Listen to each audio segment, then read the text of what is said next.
G'day. H. Mahar here. So, quote, hold on while I connect you to ignore, unquote.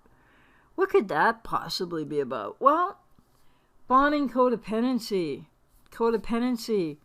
ignoring yourself and over-focusing on someone else. And or there's the reality of people-pleasing. In this stream, I wanted to concentrate on bonding codependency response mainly, empathy, and the difficulties that fall into line with a codependency response with empathy, with too much empathy or that kind of thing.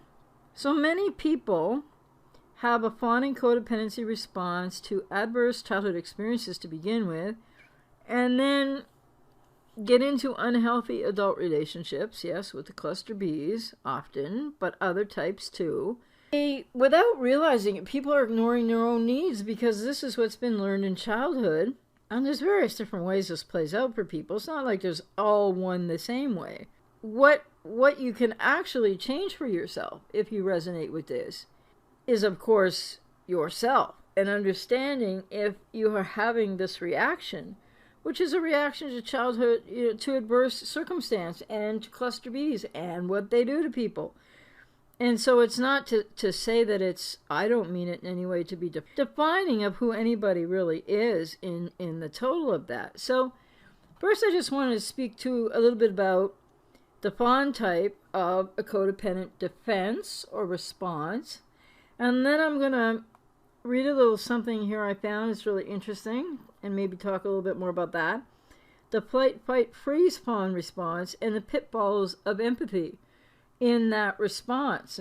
I don't know if that will tie together or not, or that it is important to tie together these different words that are descriptors of people's experience. The fawn type of codependent defense, or we might say response, comes from Pete Walker, that way of putting that. The fawn type and codependent defense. Fawn type seeks safety by merging with the wishes, needs, and demands of others. And this, this can be to varying degrees. They act as if they unconsciously believe that the price of admission to any relationship is the forfeiture of all of their needs, rights, preferences, and boundaries. What an important word and concept in reality that is, boundaries. They often begin life like the precocious children described in Alice Miller's The Drama of the Gifted Child. Great book, by the way, that people that resonate with this should read also. Who learn that a modicum of safety and attachment can be gained by becoming the helpful and compliant servants of their parents.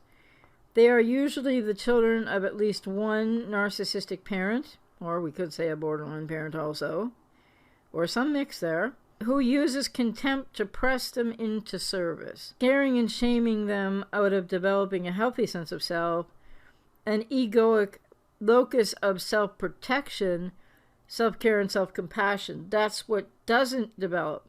That's what people don't have enough a sense of self if they have this experience in childhood of fawning that then becomes this codependent defense. Fawn responses and the pitfalls of empathy.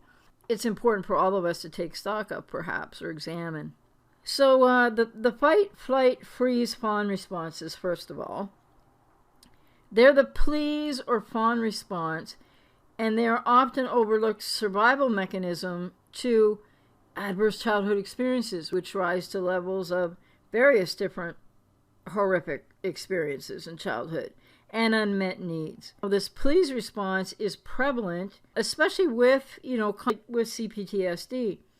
And it's acted out as a result of the high stress situations that have often been drawn out, or we might say triggered, or they do go back to people's childhoods and in various many different ways. And so I often have clients come, I'm helping them work on their what they want to work on, often after a relationship with a cluster B, and hey, how did I get into this and what happened and why, and a whole bunch of things.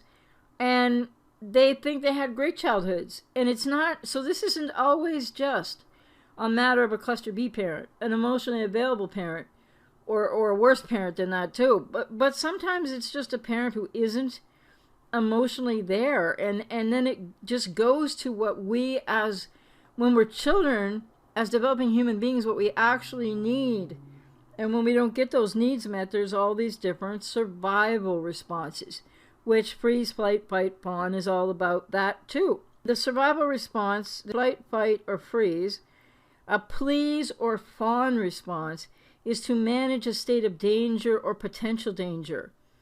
The please response is the most thoughtful and complex response to deal with, as it encompasses monitoring and feeling into others' people's state of mind. Wow, do I remember that as a child with my parents. Always wondering when he came home from work, what mood would he be in? When I came home from school, what mood or mental state would my mother be in? Trying to monitor and feel into the other people's state of mind, and often that other person or people that that we could end up doing that with is the aggressor or the aggressors, wherein, by the way, we don't get to develop healthy boundaries. We don't get modeled healthy boundaries, and we get taught and shown and sometimes really treated terribly in ways that suggest that we have no right to boundaries. So the boundaries are crucial in all this too. So it's a monitoring and feeling into people's state of mind to anticipate a situation and respond by adapting and pleasing to evade confrontation or before a situation becomes aggravated. So it's a way in young childhood anyways that we seek to try to keep that parent in an okay state. We seek to change their state to try to get them to not aggress at us in whatever way they might do that, or whatever their patterns of behavior response. We're trying to change that, to please them and change that so that we can be okay, so that maybe we can get our needs met. So this is what happens to people when they become adults and they get involved in these relationships. And for a lot of people, can't say all, these dots connect directly from childhood experience with a parent or parents to then the person that people believe they're, meeting a nice person, but it just brings back a whole bunch of things. And it does send people into triggered responses across the codependency, like the fawn, freeze, this pleasing, and all kinds of things. It is the inner child inside of people, subconsciously unknown to a lot of people, is very much being triggered. And this isn't just true of people with BPD. This is true of anyone. Flight, fight, freeze, and fawn, the difference between empathy and the fawn response. A please response is not the same as empathy. And I think there is some confusion there. Healthy empathy is to be able to feel into other person's situation without losing your sense of self. So without ignoring yourself, without abandoning yourself, without having it be detrimental to yourself, your sense of self, and the importance of your own needs. Yes, that is crucial too. People just abdicate. Like, I don't need anything. I'm just going to give to this person and somehow I'm going to get what I need through that. And that's what happens when people are trying to extend their own feelings and suspend their own needs and into this other person, whoever that might be in your life or have been. With a please or fawn response, you have given up sense of self, a sense of healthy identity, and have taken on responsibilities that aren't yours to carry. It's a survival response made in a time of need, but in the long run, you pay a hefty price for it. Once emotional residue related to your past is contained, access to healthy empathy might be more readily available if your previous habitual response was a please response. Each survival response, once contained, have their strengths to be harvested.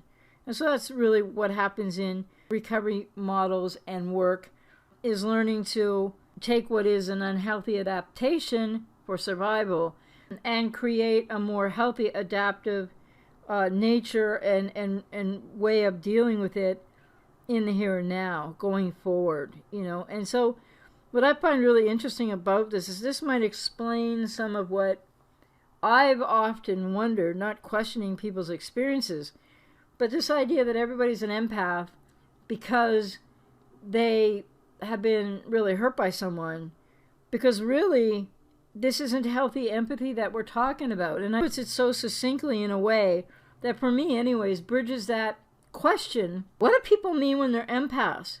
Because see, really, and then some people online have said that's malignant empathy, but that's more judgment, that's more pathologizing. I think it's just important to realize that the empathy so it's not the same as a please response. It's really, now it's an unhealthy amount of empathy.